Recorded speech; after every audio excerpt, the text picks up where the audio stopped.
Para ka na sa aeroplano, grabe. It's not an airplane, it's just a bus. Na-experience mo na bang sumakay dito?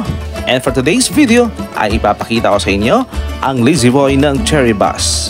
Dito ako ngayon sa Station 27 ng Erawan Terminal dito sa lungsod ng Puerto Princesa City, Palawan. Bibiyahe ako ngayon ng El Nido, Palawan. At itong Lazy Boy Cherry Bus ang sasakyan natin ngayon. 9:30 PM ang biyahe Puerto Princesa to El Nido at 9 PM naman kapag El Nido to Puerto Princesa City.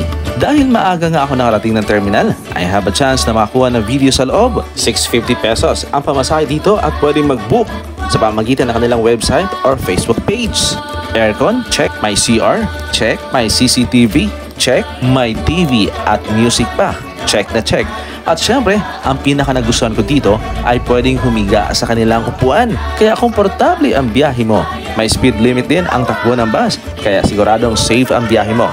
Sa kabuuan, naging maayos at masaya ang experience ko dito sa Lazy Boy Cherry Bus at looking forward na makasakay ako ulit dito. Lalo na kapag bibiyahe ako ulit mapa north or south ng lalawigan ng Palawan. Ang blig mga kasimanwa.